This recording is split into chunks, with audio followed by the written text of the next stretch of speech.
Welcome to Off the Wall. My name is Trey. Thank you so much for taking the time to check out the show this week. A fun one for you and lots of ball to talk about. We've got the quarterback for the undefeated Salina Liberty of the National Arena League, Mr. Evan Lewandowski, on the program to talk about his football journey that has taken him across the world, including Italy, Germany, and Salina, Kansas this year with the Salina Liberty, where that team is rolling, averaging nearly 50 points a game, and they just look like the class of the NAL this season. So we dive into his football journey, dive into this season, dive into this year's Salina Liberty team, and so much more. So very fun combo with Evan. Excited for you guys to hear it. And then we'll dive into some IFL and NAL recaps, as well as taking a peek around the corner at the largest weekend of indoor and arena football to date this year, and it's going to be a very fun one. So lots of games in the hopper ready to roll. But before we dive into any of that, it's time for social plugs. If you don't already, please make sure you're following us on all of our socials at Off the Wall FB.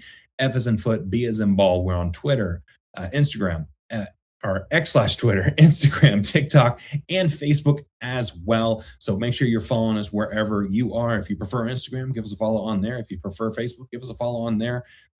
Post some stuff that's universal across the board, but also try to diversify and post some stuff that's unique to each one as well. So give us a follow where you are. And if you're watching on YouTube, hello, thank you for being here. Hope you enjoyed the whiteboard here. Had a little bit of fun with the wordplay, letter play, whatever you want to call that.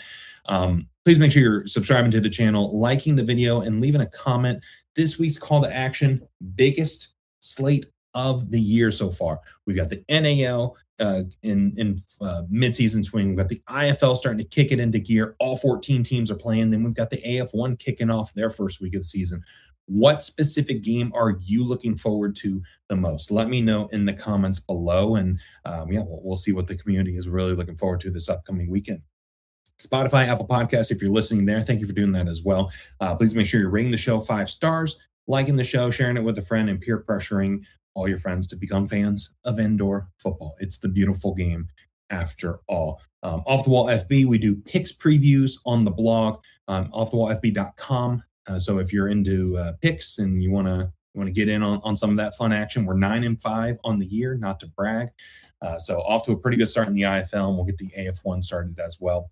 And then Royal Retro's got the affiliate link in the description below. So click through that link, use code Off the Wall for 10% off your purchase. AF1 season is here. Go get your AF1 shirt, hoodie, long sleeve. I think they have shorts, they have jerseys for the upcoming season. They have all sorts of cool stuff on there. So go get your AF1 gear and use code Off the Wall for 10% off. Save a little bit of cash in the process. So enough of that. Here is the interview with Mr. Evan Lewandowski of the Salina Liberty. All right, joining us on the show today is the quarterback for the undefeated Salina Liberty of the National Arena League. He's played football literally around the world, and I'm excited to chop it up with him today. His name is Evan Lewandowski. Evan, appreciate you taking the time to hop on here today. How are things in Salina? First, thanks for having me on. I do check out the show, so I appreciate being on here with you. Things in Salina are great right now. I mean, we're on a good win streak to start the year. We get a bye right now to recover a little bit, so things are pretty good shape right now. Yeah, no kidding. Great start to the season, 3-0. We'll dive into that in a little bit, but I like to start these conversations off with a little backstory from you. Like, tell us about your football journey and what led you to this world of indoor football. Yeah, so for me, I grew up in the Chicago area, so high school football out there. Got a chance to play at Division III level for college at Wisconsin Lacrosse and then Wisconsin Whitewater for my last 2 seasons. After that, I headed to Albany in 2024 to begin my pro arena career. It was a great first experience out there. There's some good leaders that I still reach out to and help me out here a little bit during my season. After 2024, I decided to go out to Italy and then Germany, back-to-back seasons. Great opportunities. There was a lot of football, but just blessed for the opportunity. Then decided that after back-to-back seasons out there, it was a good experience. I love where football is taking me, but I wanted to get back to the States. A little shorter season, and just the competition in the States is different. So ended up back here in Salina, and it's been great since. Yeah, what a crazy 3 years. This is what I love about chatting it up with players, is because like there's no two journeys that are the same. You got some folks that play just arena, you got some folks that play just indoor, you got folks who literally travel around the world and play in Italy and Germany. It's like this is incredible. But I want to start with your college experience. You mentioned from the Midwest. How did you end up going to UW lacrosse at first? There was a great head coach there, Coach Mike Schmidt. He recruited me out of high school. I loved what he was saying at the time. And when he was there the first 2 years, it was great. I decided I never left those school. I never left those players on a bad note. I decided to, take my own path, try to go to a higher level. And the way things shook out, I ended up transferring in the same conference. But, Yeah. like you said, everyone's journey is a little different. Yeah, and here's a very fun fact I learned while prepping for this interview. You were teammates with another indoor football quarterback that people may know the name if they watch this show, Max Myler at UW Whitewater. What's it been like navigating this indoor football world at the same time as him? I imagine you keep in touch with him and kind of talk through things. Yeah, messaging him every so often, and obviously he's doing pretty well in Arizona. I know he took a tough loss this Saturday, but knowing him, Yeah, knowing his Whitewater background, he's going to bounce back. And it's great to see him do well. He was a helpful leader when I joined the Whitewater crew in college, and even now I can tell he's doing his thing. yeah. And what's the football scene like up in Wisconsin? I admittedly am not too familiar with that scene, but it seems like all the UW schools face each other. Like there's the UW lacrosse, UW step, UW Eau Claire. Like how like just tell me about that. Like what's that like up there? Yeah, I think it's a conference of 8 teams, I believe. Yeah. And I think I've been following it the last couple of years since I've been out, but there's 6 or 7 teams ranked in the top 25 and every year. There's 5 that are in the top 10. So it's really good football. Wow. There's a big conference, yeah, and people flock to Wisconsin, to the Midwest for D3 football. Yeah, what is like something about that level of football that may surprise some folks? Because like a lot of people are familiar with like the D1 schools, the bigger brand names, but there's some ball players at every level. Like, would you say that was surprising to learn as you kind of went through the ranks there? Or Not too surprising. As you go and visit these schools or talk to the coaches, you hear about guys moving up to the NFL from those schools or to the CFL. So there's dogs at any school that you go to. It's just the path is different for everyone, and some guys trickle down and end up balling at whatever level it is for them. yeah, well, you played a couple years at lacrosse, a couple years at Whitewater, but then 2024 comes rolling around. You end up going pro, signing with the Albany Firebirds. How did that come about? I didn't know a whole lot about arena football. Just I remember as a kid, I went to a couple Chicago Rush games back in the day when I was younger, Yeah, but never really thought about it for myself as an opportunity. Learned from like most kids or most college students that I had that NFL bus mentality, the higher type levels. But yeah. as I figured out that the competition, just like as you go from D1, D2 to D3, same here when you go CFL to UFL to arena, and there's good players at any level, and any opportunity is a blessing. Yeah, the gap is not as wide as I think people may realize. It's just an opportunity thing where there's just not that many spots, you know? Exactly. You mentioned the Chicago Rush. Tell me about your first experiences going to some of those games. Man, I was really young for those, but I just remember Yeah, guys crashing in the boards, and yeah, never saw myself doing that, especially playing the quarterback position. But yeah, yeah. now I'm kind of about it. I wanna get out there and hit some guys too like them. Would you ever go watch some of that, old Chicago Rush film back to see, like, was I at this game? Like, do I remember this one? No, just on social media, I see some accounts be posting some old stuff, so just wanted Yeah, to check that out. yeah. Well, 2024 was a roller coaster in the AFL, but it seemed like Albany did a pretty good job of keeping things steady for their players at least. What was that year like from your perspective, all things considered, knowing what we know now? Yeah, it kind of opened my eyes to the different leagues of arena football. Obviously, like you said, the AF1 that year was struggling, a couple teams folding, but like in any league, there's going to be that solid group of teams that have great ownership and that can stick together for a whole season. So far in Yeah. the NAL, I've heard only good things from all the teams this year, so it's looking like we'll finish the year pretty strong. And yeah, I've noticed the tops teams. We got us, Southwest Kansas, so it's a pretty good league so far. Yeah, NAL is looking great. Salina and Southwest Kansas making the jump this year, and it just seems to work out geographically where it doesn't seem like you guys are really too far from anybody. Like it's not like in 2024 having to fly out to Billings or Yeah. do all that. It's like you take a 3 hour bus ride, you're at the spot. So I imagine from a player's perspective, that's got to be nice. Oh yeah, and then looking forward to those bus rides. We've had 3 straight home games, so when we go to Sioux City here in 2 weeks, it'll be nice to get on the bus with the guys, bond a little Yeah, more, and then celebrate on the way home. there you go. Love that.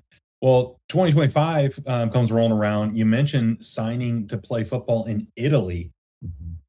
How did this come about? Like what what conversations took place? You were like, you know what? I'm gonna go play pro ball in Italy.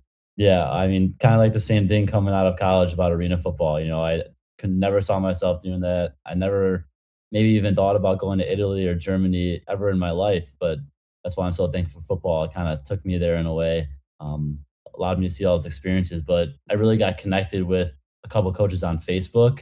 That's kinda how I got coached or connected with Coach O from Salina on Facebook too a couple of years ago, so I think Okay.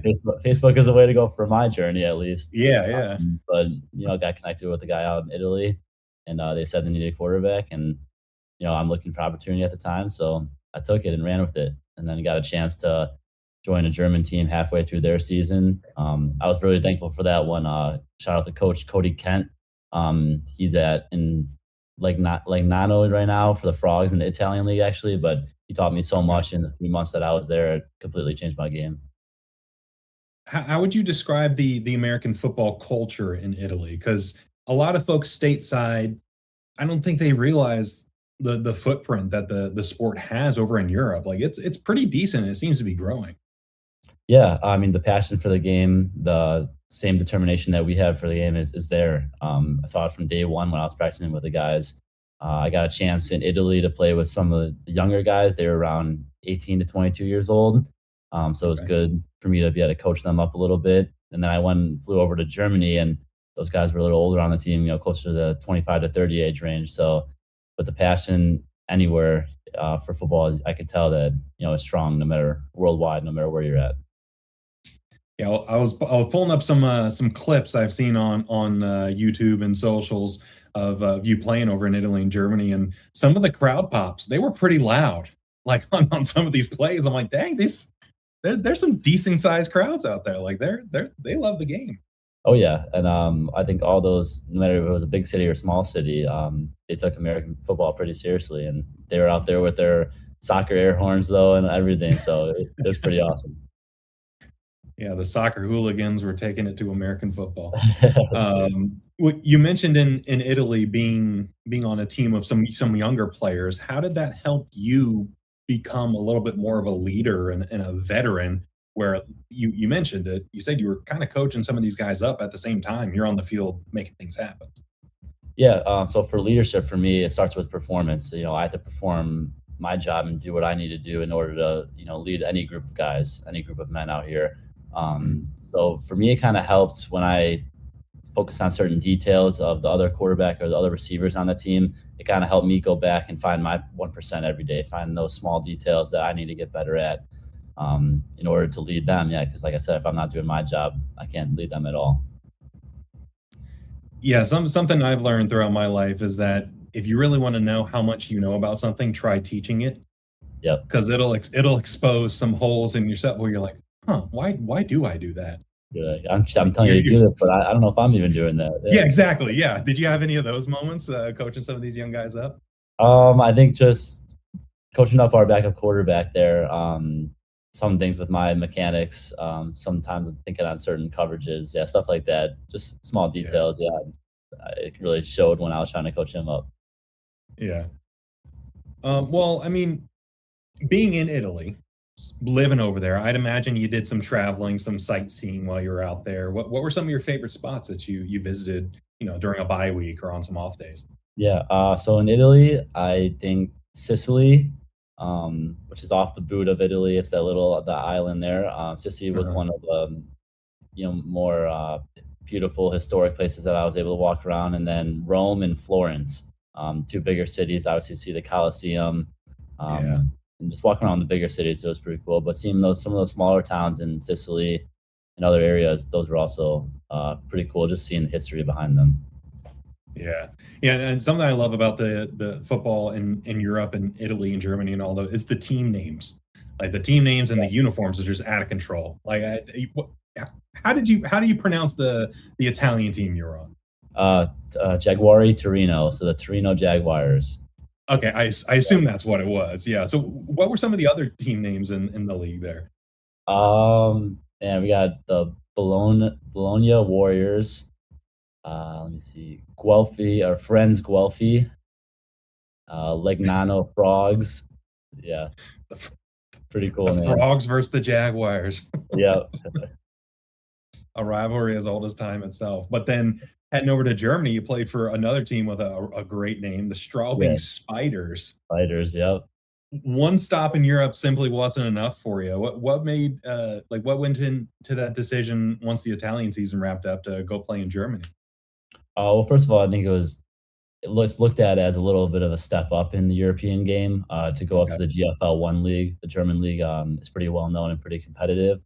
But just to, like I said, it was a lot of football, but go from one season to another and take what I learned in that first season and immediately apply it to the next one. I think that was just the greatest opportunity in itself. I don't want to keep or stop playing football, so I might as well get better Yeah. at it while I can. Yeah, going from one season right into another. How was that physically? Was that something you were like, "Oh, it's fine," or was it like, It wasn't "Oh, easy, but when I was going over to Germany, we had like a 2 week bye. Like I was joining them at the perfect time, so I was able okay, to rest a little bit and then jump into the game a couple weeks later. nice." Well, would you say there were any differences between the Italian and German leagues in terms of like play style or culture? No, I think saw the same passion, same determination from the players. The only real Yeah. difference is in the Italian league, you can have two Americans and one European import. And then in the German league, you can have two Americans and basically unlimited European imports. It just depends how much money you have as a Oh, team. So that's why they say it's a little more competitive because more guys are getting right. paid, obviously, to play the game. Yeah, that makes sense. So you have some folks from all around Europe, not just from Germany. That Yep. makes sense. Well, what would you tell players coming out of college or in the arena leagues currently that are considering going over to play in Europe? Would you recommend going over there? Yeah, if it's your first time, if you want to travel the world and play football, I mean, it connects perfectly in the European game. I mean, might as well get over Yeah. there. But no, just any player coming out of college, I would say take any top opportunity like it's your last. These Right. opportunities come and go because there's so many quarterbacks out there right now looking for an arena spot, any spot, and I'm just blessed to be in the position that I am. Yeah, and you know, 2026 heading back stateside, you end up getting signed with the Salina Liberty. You mentioned having that Facebook connection with Coach O. Was it something as simple as, "Hey, Coach, let's make it happen"? Quick little messenger send. Like, how'd that go down? Just kind of reached out to him and said, "Yeah, hey, what's up? Seeing if you're looking for quarterbacks to come into camp." It's not like I was saying, "Hey, I'm your starting quarterback." I wanted an Right. opportunity just to compete for his team. I know the history behind himself. He's a Hall of Fame coach, so Oh yeah. just get an opportunity to compete on his squad and then now take over the job. Yeah, I'm in the right spot for sure. Well, tell me about this team. Like, what makes it tick? Off to a 3-0 start, averaging nearly 50 points per game. Seems like things are starting off on the right foot here. Yeah, I think all together as a team, we're kind of one right now. There's no really individuals. We have great attitudes at practice. I think that the competition at practice is what's showing on game day. Not only offense on defense. We compete very hard during the week. Sometimes a little too much. We have to get told to stay off the ground, all the time. Our receivers, running backs, but I think the Yeah. competition is bringing us a long way right now. Yeah, you got a really good group all across the board, both sides of the ball, skill position. The O line's playing great. It just seems like everything is like everybody's pulling the rope in the same direction with this Liberty team, and it shows. It shows on the field. Yeah, and we definitely hold each other accountable too, because right now we're playing, in our opinion, as a team, just above average football, and we're getting some wins right now. So when we really click, I think we'll show something on that field. Yeah, I noticed the read option is a major part of this Liberty offense this year. I've got two-part question for you. Part Okay. one, has the read option always been in your bag? And two, how awesome is it to trick the read defender with a keep? Like that's got to be an amazing feeling when you just you fool somebody. Yeah, well, I'll answer that question first. Yeah, I love that feeling. It's obviously not easy for a defender. They're kind of guessing in a way, but Yeah, that's kind of my job on the play is to trick, that's block them in a way. So it's pretty yeah, cool. But no, I think that the read option hasn't been in my bag really until I got to that last year at college for me, and then developed my game overseas, and now back in arena. I'm really getting my run game going a little bit, or just having the ability to run when it's needed.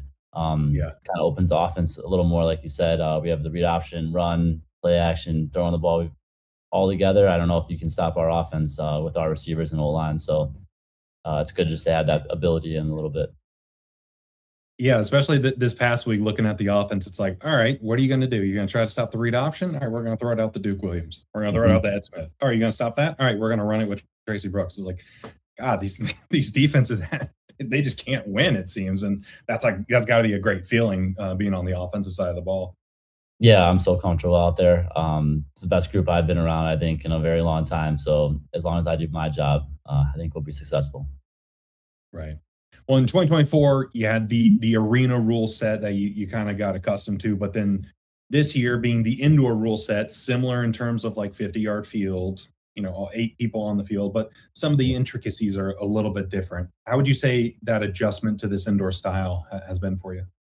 Um, I enjoy it a lot. I think I enjoy it a little bit more than that arena game, just Yeah, based on the coverages that the defense can run. In the arena game, I think it was more one high coverage, more man on man the whole time, trying to yeah. defend that one receiver. Here, you got two guys in motion, similar to the CFL, where the defense can run many different types of coverages. More similar to football, and I like it as a quarterback, just trying to diagnose everything. Right. Yeah. It makes it a little bit more even where like the arena game, I love it. It's been around for ages and ages, lots of passing, but it feels like the indoor game has kind of evolved with the outdoor game, with the read option, with some of that stuff that I think translates a little more to that outdoor game. And I think it shows when you see a bunch of players making that leap up to the next level from some of these leagues.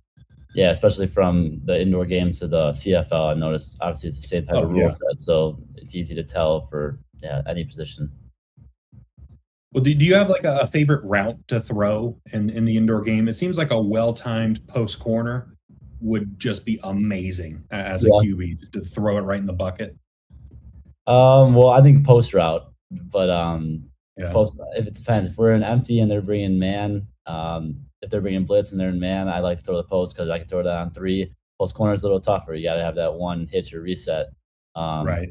don't have enough time in this game for sure, but I think Yeah. the post route. Any defensive back that I've ever talked to, they always say the post route is the hardest to guard. So I should love to throw that. Yeah, absolutely. Well, yeah, you got the guys that can go up and get those deep passes too. So that's got to be a good feeling. Like, all right, I got a little bit of confidence throwing this one up there. Just give my guy a chance. Oh yeah, especially when they're in that man. I'm giving Uh, my guy a ball chance for sure. yeah, 100%. Well, this past week in Pueblo, big win, battle of the undefeateds. I got to ask you about one play in particular. So 5:45 left in the fourth, tie game, 34-34.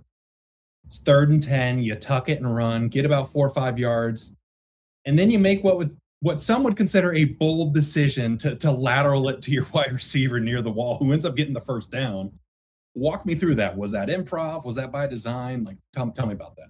Yeah, improv. First of all, I should have hit the post curl on the backside. We were in empty, and Yeah, I had that for the first down. So that's my one mistake on that play. But I was able to take a ball off to the right, gain a few yards. So it ended up being 4th and 5, 4th and 6. We'd had a chance yeah, anyways. But I see the corner squeezing out of my eye. I see red jersey slightly behind me, and I'm saying, let's do it. Especially when it's Tracy Brooks out there. I'm giving him the ball and letting him get that first down. yeah. Well, what did coach have to say about that one? He said that's me. I think I've shown some type of stuff in practice before, so Yeah. I don't think that he expects it, but when it happens, yeah, he kind of just not too shocked about it, I guess. Pleasantly surprised, but don't make it a habit, I'm sure. I'm Oh, yeah, sure. definitely. They gotta tuck that ball away. Yeah, in the moment, I was watching it live, and when I saw it, I was like, "What is he doing?" Oh, that's what he's doing. Okay. I I'm sure was like, everyone "What is probably says that happening?" too.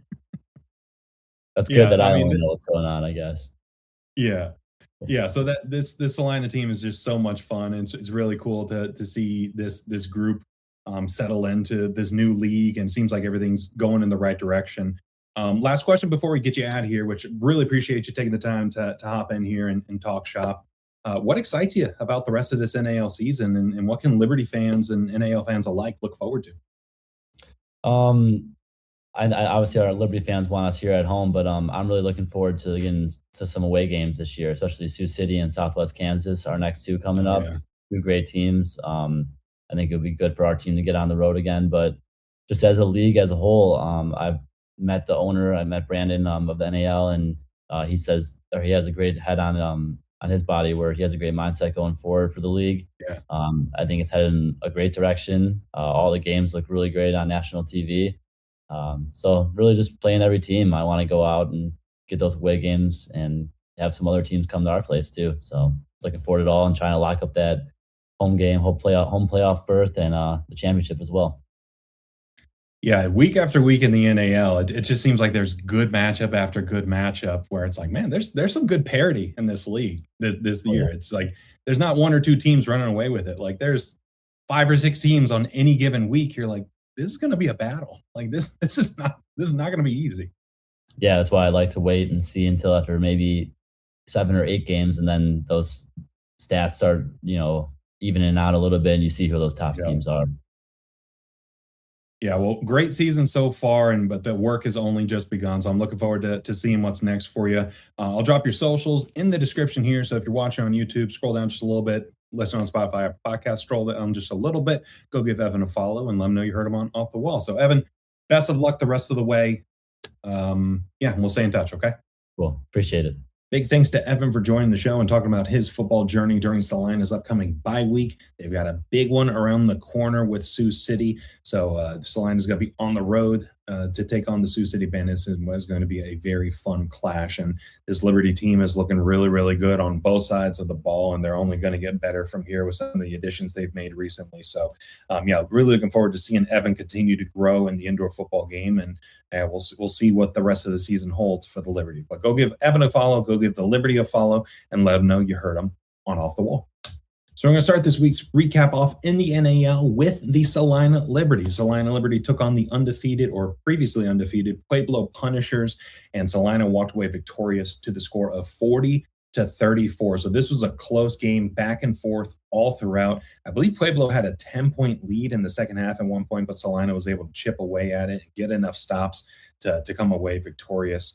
And Tracy Brooks had a massive day, 4 rushing touchdowns on the day. They were able to get it down into the red zone, hand it off to Mr. Brooks, and let him go to work and just go to town. Just able to really be impactful on the ground, 76 yards as well. Just a really great game for him, and they were able to get the ball down the field through the passing game in a pretty well balanced attack. They were able to find Duke Williams in identical plays, the right side of the field, front corner of the end zone, like a fade over the wall. He was able to just go up and get it. So this Salina team, they had been dominant up to this point, but they had a real slugfest of a game with Pueblo, and they were able to hold their own and give Pueblo that first loss of the season. And yeah, defensively, they were able to get stops in the second half, and they really tightened things up as the game progressed. So this Salina Liberty team looks for real, and it looks like they're really coming into their own with roster wise, play calling wise, the past couple seasons in the arena style rule set. They've been leaning more indoor, but now that they're full blown indoor, they're really able to really play to their strengths and really do what they want to do on the offensive side of the ball. And defensively, they just have such a good roster there as well. But for Pueblo, they didn't play bad in this one. They just had some inopportune times for the offense to stall out. Josh Hollins had 4 touchdown passes and a really good touchdown run in this one. Aaron Dilworth came down with a touchdown pass. They were able to distribute the ball pretty well amongst the different receiving options there. But again, they just had inopportune times for the offense to come up short in the second half. Where if they're able to get points on one of those drives in the second half where they came up empty, we might be talking about a Pueblo win here. So Pueblo still a very, very good team. This is only going to be a small bump in the road for them. They have a lot of season ahead of them, and they'll be looking to rebound next week. But this Salina team is looking really good. Pueblo is looking really good. I'm excited for them to potentially clash again down the line. Shifting over to the other Colorado versus Kansas matchup of the weekend, the Colorado Spartans took on the Southwest Kansas Storm, and Southwest Kansas won this game 48-41, and they were riding a strong 4-touchdown game from Jaden Sutton, who had 10 carries for 62 yards and 4 touchdowns, and then Matt Struck contributed 3 rushing touchdowns as well. So a very heavy ground and pound game from the Southwest Kansas Storm offense, where they were able to do just enough through the air to keep things interesting and to keep the defense on their toes. But it was no secret what they were wanting to do. They were going to run the ball and get the ball into the end zone that way, and they were obviously successful to the tune of 7 total touchdowns on the day. Matt Struck, great dual threat quarterback. Would like to see him do a little bit more through the air to get some of these wide receivers engaged. Demarius Washington was able to find him a handful of times, but it feels like if you're able to stretch the defense out with the passing game, that opened things up a little bit for the rushing game. Not that they needed it this game, but just something to note and to monitor for the rest of the season. But this Gary Thomas coach team is very similar to Salina, where they've been playing in an arena rule set league for the past couple of seasons, and this indoor style really suits what they are trying to do and what they want to do as an offense a lot better than what they had in the AF1 and the AFL these past couple of seasons. So Southwest Kansas undefeated yet again. They've got a good path the rest of the way, where I think all eyes are on, I believe it's week 8, where Southwest Kansas and Salina clash in the battle of the Sunflower State. I think they're the Sunflower State. That sounded right coming out, but correct me if I'm wrong in the comments there. But Southwest Kansas looked great, and Colorado, they had to change at quarterback due to Paxton Lynch getting hurt last week and having to do some emergency quarterback time with Lex Rosario. And Javin Kilgo came in, and he played pretty well in this one. 6 touchdowns through the air, 262 yards through the air, but a couple of costly interceptions, including a bad one in the end zone that resulted in a pick 6 going the other way, which turned out to be a 14-point swing, and honestly the difference in this game. But Javin Kilgo had a really, really good game, all things considered, considering he signed 4 or 5 days before this game started. And he just had a very solid receiving crew to throw the ball to, which always helps. Bizette Woodley, 2 touchdown catches, 8 receptions for 84 yards. Stephen Newbold, 6 catches for 80 yards and 3 touchdowns. Lex Rosario was getting in the mix, so he was able to distribute the ball really, really well. But defensively, they weren't able to get that stop and stop that rushing attack from Southwest Kansas to get them the ball one more time to potentially flip this game and get it back in the win column. So Colorado kind of sliding a little bit, losing a couple games here, but it still feels like talent-wise they'll have enough firepower to make it into the playoffs despite some of the losses they've had. And it's a long season. And Colorado, I think they'll be fine. They'll get into the playoffs, and you just got to make the dance. And then if Paxton Lynch can get healthy, or if Javin Kilgo is the guy the rest of the way, I don't think that's necessarily a bad thing for this Colorado Spartans team either. But moving over to one of the more interesting games of the weekend across all indoor football, the Sioux City Bandits took on the Omaha Beef, and the Sioux City won this game 26-6.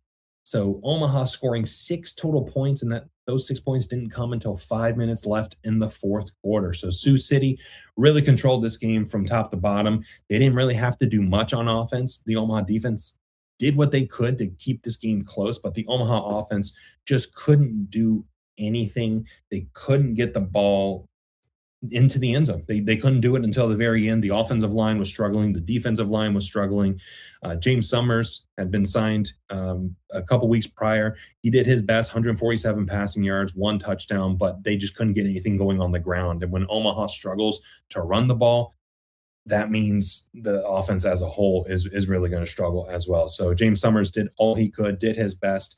The defense tried to keep it close, but ultimately they lost this game. I think they're now 0-4 on the season, and they are now without a head coach. Coach Brandon Negron was They didn't say fired, but they mutually agreed to go separate ways. So interpret that as you will. So a bad season gets worse for the Omaha Beef as they go into a bye week looking for answers, and this Sioux City team just really beat them down. And Lorenzo Brown, quarterback for the Sioux City Bandits, a little bit of a revenge game for him.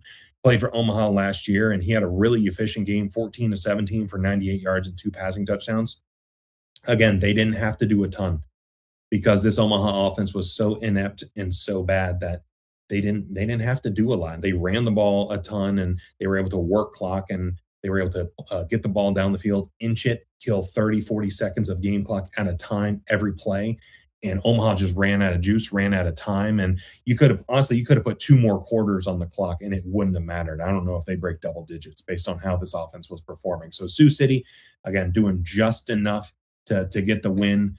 And if they're playing any other team like a Salina, Southwest Kansas, this same way, they probably get blown out. But Omaha has just had a disastrous season, and this like I said, a bad season just turns worse for the Beef. So we'll see what answers they end up having at the quarterback position, at the head coach position, at the offensive coordinator position. All the positions seem to be up in the air at this point. So we'll have to wait and see after the bye week to see what that looks like. And then the last game of the NAL weekend was the Dallas Bulls taking on the Amarillo Warbirds in a Texas battle, Texas fight. I don't know what we're going to call this, but Dallas won their first NAL game 46-29. And Samuel Shepard had a okay game in this one at quarterback for the Dallas Bulls, 99 yards passing, 1 passing touchdowns, not terribly efficient passing the ball. But where Dallas really excelled in this game was running the ball. They had another example of a running back having a really great game in the NAL this past weekend where Dejon Richard had 10 carries for 58 yards and 3 touchdowns on the ground and added on a couple of 2-point conversions as well. So Dallas was in the driver's seat for the majority of this one. And when you're able to run the ball impactfully and finish in that last 15 to 20% of the field and get it across the goal line like they were able to in this one, good things are going to happen on the scoreboard for the Dallas Bulls. And they got their first win of the season. And looking over at Amarillo, Amarillo brought in Demery Croft at quarterback a few weeks back, and he had an okay game in this one, passing for 102 yards and a touchdown. Also had an interception, but he ran for 3 rushing touchdowns as well. So where Demery Croft really excels is in that running game. But when you fall behind and you're forced to pass, that's when you get into a little bit of trouble. And Amarillo is in a position where if you have Demery Croft at quarterback, you have to play from ahead. You have to control the game. You have to control the possession. Your defense has to come up with some early stops to really lean on the opposing team, and that's not what happened here. So this Amarillo team, they've got some spice to them where they could give a team a scare, but they pulled off a win against Louisiana earlier this year, and it felt like Dallas was going to be another prime opportunity for them to get back in the win column. But the rate that this NAL season is going, who knows what will happen? It feels like the second half of the season come up is going to be a very fun, very much roller coaster ride for a lot of teams. And Amarillo and Dallas are no exception. So they're not at the bottom of the standings, thanks to how poorly the Beef have played this year. But that just means that they're not out of the playoff race by any means. They're knocking on the door and have the potential to sneak in if they can eke out a few wins over the next couple of weeks. Then we're gonna head over to the IFL now. The first game of this past weekend was the Tucson Sugar Skulls going to New Mexico to face the New Mexico Chupacabras, and Tucson won this game 45-40. So Tucson jumped out to a giant lead in the first quarter of this one. In the first play of the second quarter, you blinked and it was 21-0. Tucson marched down the field, and then New Mexico had a botched snap that resulted in a fumble being returned for a touchdown, then a blocked field goal in the end zone. Like Tucson had one offensive drive, but they had 3 touchdowns on the board. It was just that type of first quarter for Tucson. But New Mexico, give credit to this offense for fighting back. Jerome Johnson had an unbelievable game. Jerome the Chemist Johnson, we're going to get that nickname going. Albuquerque, the Chemist, Breaking Bad. It's a thing. We're going with it. Jerome Johnson, 5 passing touchdowns through the air, including 4 different receivers catching touchdowns. Jerome Johnson also had a rushing touchdown on the day that was outstanding. He was constantly making something out of nothing. He went down an offensive lineman early in the game, and they had to flip a defensive lineman to offensive guard to be able to field an offensive line. So a makeshift offensive line that Kind of gives you some worry for the upcoming games and the rest of the season, where they only fielded 3 O linemen and they immediately regretted it and were feeling it. But Jerome Johnson can only do so much. They need some depth on offensive line and defensive line in order for this team to be successful. Otherwise, it's going to be a very long season with games like this where, again, Jerome can only do so much. He needs some help. He needs some time. And he needs to the defense to be able to come with some stops. To their credit, they did in this game to get them in a position to get back in this one. But Tucson was able to hold on, and towards the end of the game, Tucson was able to really lean on Brandon Mackey, running back, friend of the program, Jerome Johnson, friend of the program as well. Brandon Mackey was able to really run the ball well in the fourth quarter to really ice this game. 11 total carries, 51 yards, and 2 touchdowns. Draylon Ellis had a pretty good game in this one. They didn't need him to be an all-world, all-IFL quarterback in this one. 7 of 10, 103 and 2 touchdowns. Did have an interception that wasn't great, but this Tucson team is you can tell they've got the pieces to be very, very spicy. They've got the pieces to give a lot of teams a scare, and the fact that they got their first win out of the way, Ellis is only going to get more comfortable at the quarterback position. I'm optimistic about this Tucson team. It's going to vary based on the matchup that they get each week moving forward, but this Tucson team is definitely trending in the right direction. And in the second game of the weekend, the Green Bay Blizzard went to Des Moines, Iowa to face the Iowa Barnstormers, and Green Bay won this game 50-39. So Green Bay got off to a hot start, scoring a touchdown, kicking a deuce, scoring another touchdown, then scoring another touchdown. It was 23-0 before you knew it, and Iowa was reeling, looking for answers, looking for anything in this one. And Green Bay jumped out to a quick lead. Liam Thompson, 3 total touchdown passes on the day, 4 different players with rushing touchdowns in this one for Green Bay. And they were able to put up points early and late. But the third quarter was a big question mark for them, and it has been a big question mark for this Green Bay Blizzard team over the first 3 games of the season, where they've had really impressive first halves. First halves where you're like, God dang, who is this team? Like, I was not expecting this. And then the third quarter, they let the other team back in, and it's suddenly a game before you know it. And this was no exception, where this game was pretty comfortably in Green Bay's favor from wire to wire. But there was a moment in the second half where you were like, hear me out. Iowa scores and gets 1 stop. This is a game. And based on how this game started, you would have never thought that would have been the case based on how Green Bay was rolling. So I think that's a concern if I'm a Green Bay Blizzard fan moving forward, is how do we handle third quarters? How do we handle coming out of halftime and keeping our foot on the gas so that you have 4 quarters of domination? First game against Vegas, first half was dominant. You let Vegas back in. Second game against Fishers, first half was dominant. You let Fishers back in. Fishers very nearly pulled off the comeback. Same with this one. A struggling Iowa team was looking for answers in the first half. You let them back in the door. So you get Quad City this upcoming weekend. If you're Green Bay, you can't. That just can't happen. It feels like if this is a neck and neck game heading into halftime and Green Bay struggles in the third quarter again, Quad City is going to pull away and Green Bay might get their first loss of the season. But jumping ahead of myself here, Iowa, Harry Robideau, 194 yards and 6 passing touchdowns. So it seems like things are finally starting to click for the Iowa Barnstormers. You kind of feel it on the offensive side of the ball where it's like, okay, you kind of see what they're going for. You see the identity that they want to be, and they're inching closer and closer to it. And I think this second half of football is a good example of that, where running back Najee Bryant Lally, I like what this kid is bringing to the table. 16 carries, 65 yards. Didn't find the end zone, but he was able to be shifty and had some burst on some runs where I was like, okay, I'm not used to seeing an Iowa Barnstormers team run the ball like this, but okay, I'm in. Let's go. Let's make it happen. But Robideau was able to find DeMonte Martin for a touchdown, Donald McKinney for 2, and then Curtis Ravenel for 3 touchdowns. So this Iowa Barnstormers offense kind of started to get into a rhythm towards the end there in the second half.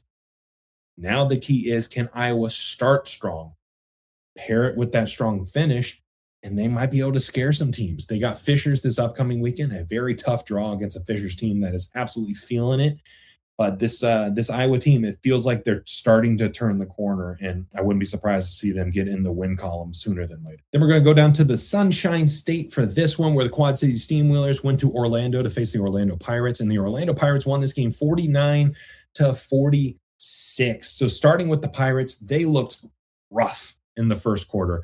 Quad City jumped out to a 14-0 lead after a big man touchdown was an interception thrown to Keyshawn Moore of Quad City, ran it back for the touchdown. Love to see the big man getting some shine, but Paxton De Laurent kind of struggled in this one, and at the beginning at least.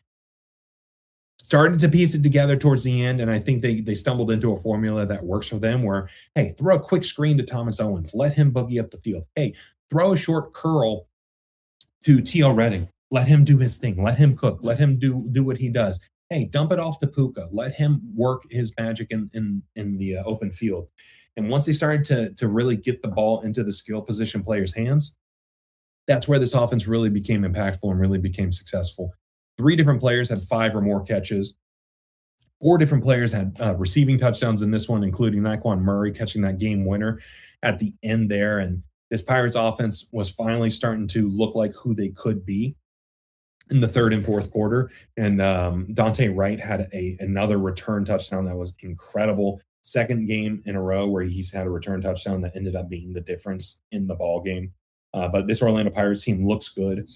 Defensively, they had their moments where they were able to get some stops. And they're 2-0. They're undefeated, sitting right near the top of the table as well. So they'll be looking to continue this win streak with another home game next week. But flipping over to Quad City, this was another spot where offensively they got off to a really good start. Keon Williams, first play of the game, opened the scoring up. They got a pick six later in that quarter. And then Keon Williams had a really good game in this one at wide receiver, friend of the program.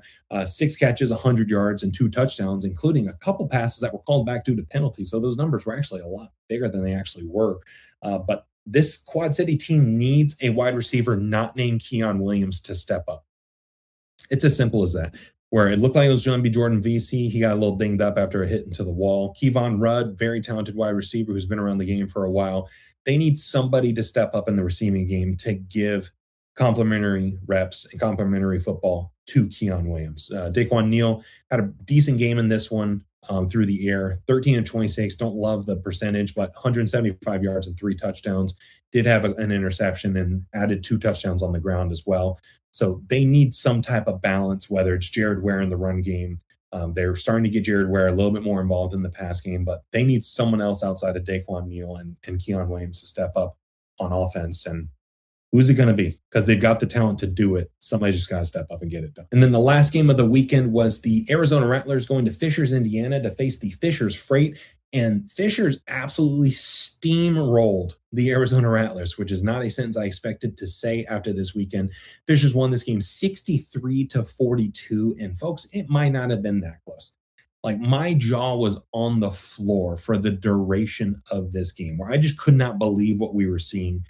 Rushing the ball, Fishers was just unstoppable. They literally ran the same play 15 times, and they were getting 7, 8, 9, 10 yards a carry on it. On the day, they ended up with 167 total rushing yards, 5.5 yards per carry.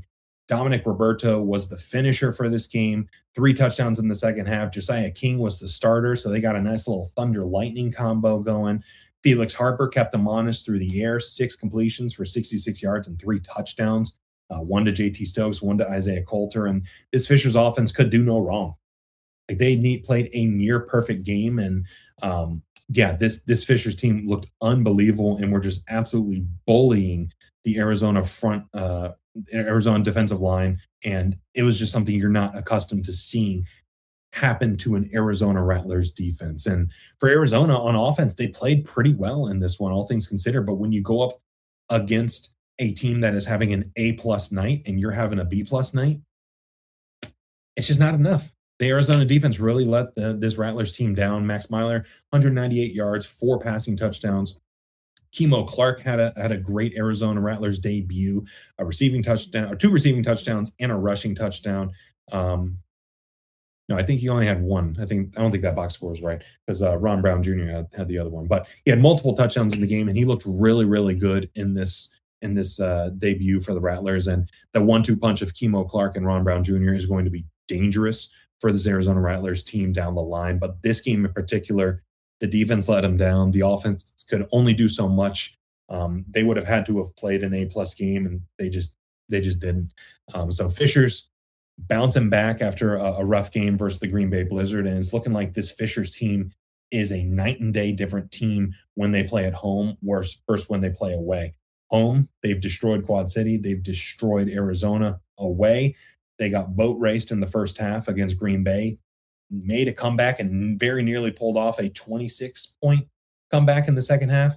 But this Fishers team looks like they're an absolute wagon when they play at the Fishers Event Center. And lucky for them, they've got a game in the Fishers Event Center against the Iowa Barnstormers coming up next. So they'll look to continue those winning ways. So I mentioned the AF1 is starting this upcoming weekend. We did a whole preview show on Arena Football Weekly with my friend Adam Pelletier on the YouTube channel. So after this is done, head over there for a full preview of the AF1 as well as a sneak peek ahead at the weekend of football that we got this upcoming weekend. We got a full slate of IFL, full-ish slate of AF1, 3 games of the NAL. We're going to have a packed Saturday, a packed Sunday. It's going to be a great time. So instead of going through all those same talking points again here, head over to Arena Football Weekly, and we do a whole hour and change on again an AF1 preview and a preview of the weekend ahead. So go over there and let me know your thoughts on how we do things over there. And it's a fun project that we've been getting started with my friend Adam. And